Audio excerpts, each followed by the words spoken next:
faire ici.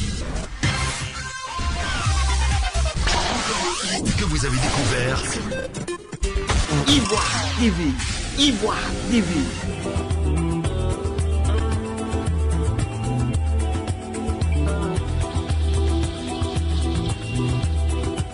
Bonsoir Nana, bonsoir Sa Majesté. C'est tout un honneur pour Ivoire TV.net de nous accorder cette interview. J'imagine que ce samedi 4 décembre, votre joie est très immense par rapport à la fête du goudron. Vos impressions après cette fête? Contrairement à ce que vous venez de dire, la joie m'habite tous les jours. Pas seulement le 4, la joie était un peu plus élevée, mais je suis toujours en joie parce que je suis dans la vérité.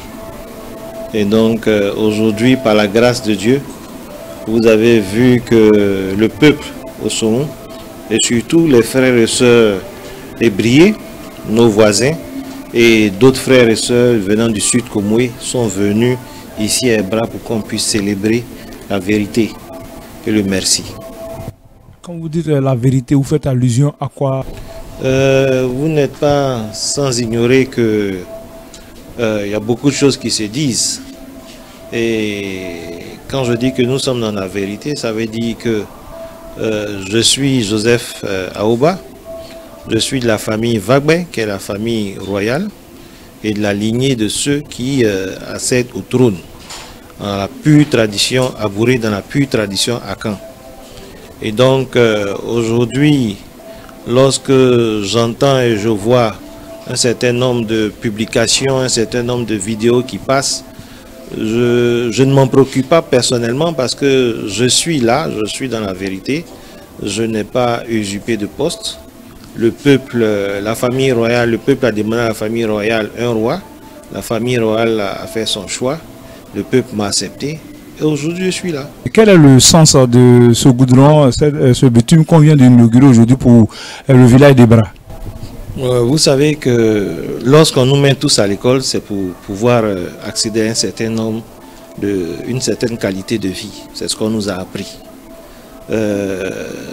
Aujourd'hui, on l'a dit, hein, que depuis les années 1900, la route était supposée normalement avoir peut-être des pavés ou être bitumée, mais ce n'a pas été le cas. Et je vous assure que quand moi, la première fois que je venais au village, j'avais 8 ans. Et lorsque je suis arrivé, j'étais tout marron. Ça veut dire quoi? Ça veut dire que la poussière sur la route, parce que nous n'avions pas de véhicules automobiles climatisés. Mais quand vous arrivez, vous êtes tout roux. Et quand vous juste tapotez comme ça, vous voyez la poussière qui s'en va. Aussi, quand il pleut, c'est le calvaire. Pour faire un tronçon peut-être de 5 km, de 10 km, vous passez pratiquement 1 heure, 2 heures, parce que si vous ne faites pas attention, vous vous embourbez et vous empêchez les autres de circuler. Et aussi, vous savez que nous sommes un village de pêcheurs, et la seule chose que nous savons faire, c'est aller à la pêche et puis aller à l'école. Donc, les produits que nous avons de la pêche, il faut bien les écouler. La toupou dont on a parlé, il faut bien l'écouler. Il y a Abidjan, il y a d'autres villes qui consomment ce produit-là, mais on ne va pas tout le temps prendre la voie lagunaire pour y aller. Et donc, depuis les années 1900, la route est restée telle qu'elle. Et aujourd'hui, écoutez, on vous envoie le goudron qui vous permet de quitter Abidjan et d'arriver ici en moins d'une dizaine, quinzaine de minutes. C'est extraordinaire. Voir les bonnes femmes transporter leurs effets maintenant, aller les vendre à Abidjan, mais ça donne la joie au cœur. Donc, il fallait dire merci, parce que lorsque chez nous on dit merci, ça vous apporte des bénédictions et ça en même temps permet à l'autre qui vous a aidé d'avoir aussi des bénédictions, parce que le fait de faire du bien aux gens a toujours été le souhait de Dieu, c'est ce qu'on nous a appris. Et dans la vie commune, il faut savoir dire merci, et c'est ce que nous avons fait aujourd'hui.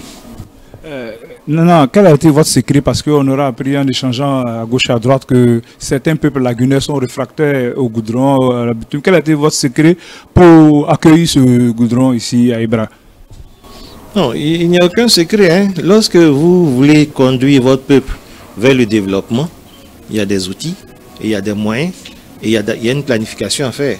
Si vous ne pouvez pas vous-même quitter un point A pour aller à un point B.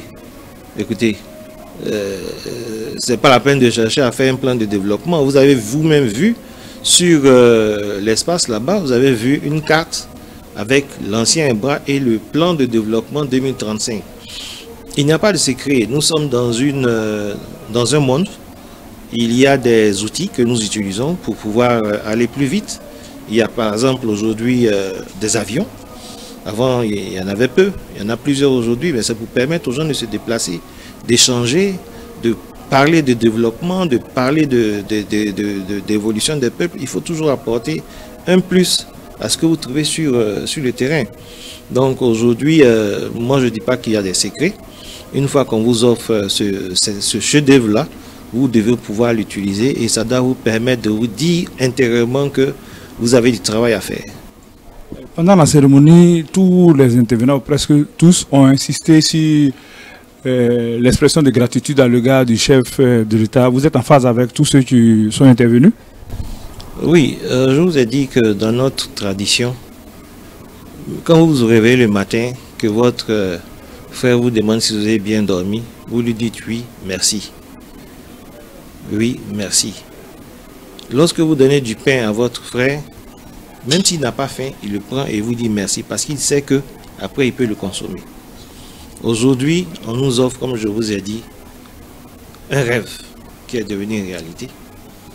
Et je suis tout à fait d'accord avec les autres. Moi, je n'ai pas vécu, par exemple, je sais, je vis au Nigeria, mais je vois à la télévision tous les efforts de développement, de rapprochement du peuple que le président Alassane fait pour pouvoir permettre aux gens de pouvoir se rencontrer et échanger, comme je dis, échanger les bonnes pratiques.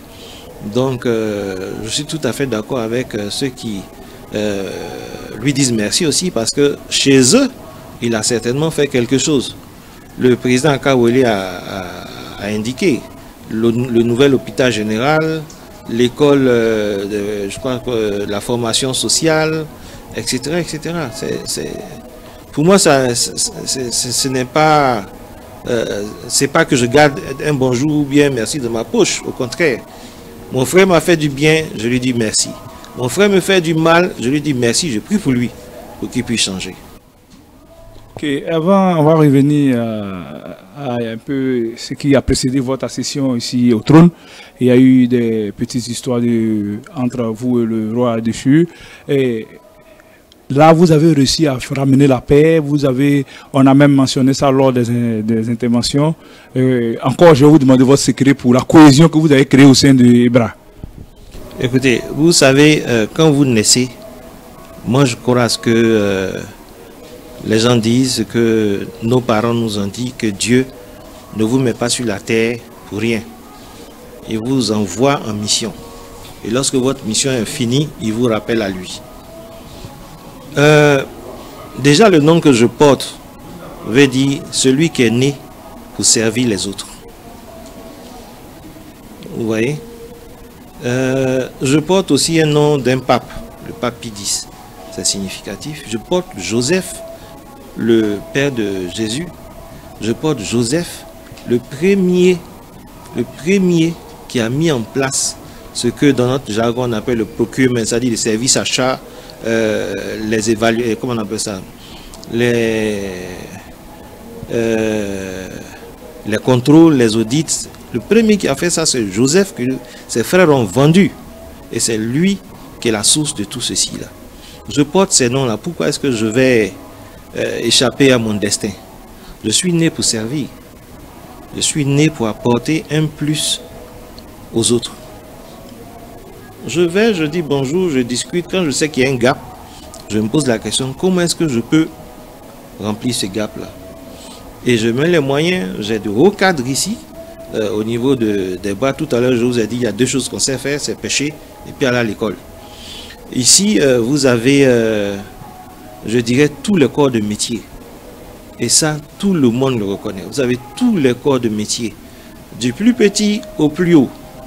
Nous n'avons pas eu de ministre, c'est vrai, mais ça ne nous a pas empêché d'utiliser nos connaissances pour pouvoir développer le village que vous voyez. Donc, se mettre au service des autres, ne devrait pas m'empêcher. Au contraire, ça devait me réjouir. Et c'est ce que je fais.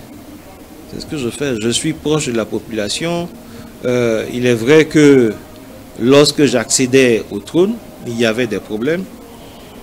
Mais ça, je ne m'en préoccupe pas. Je ne m'en préoccupe pas du tout. Ce n'est pas un souci pour moi.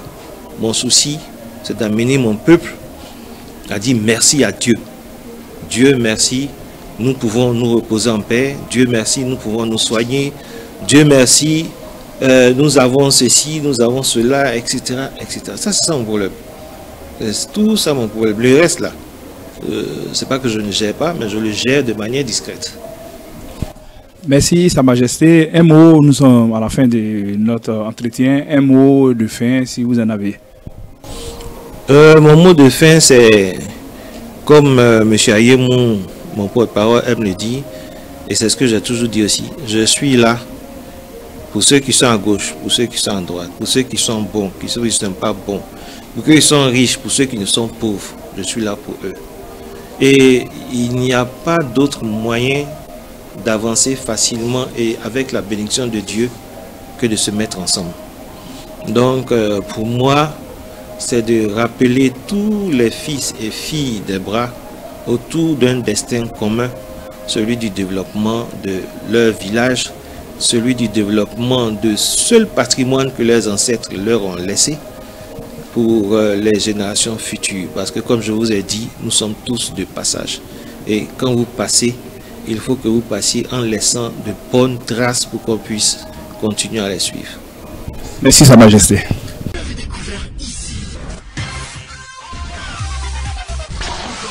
Que vous avez découvert Ivoire TV. Ivoire TV.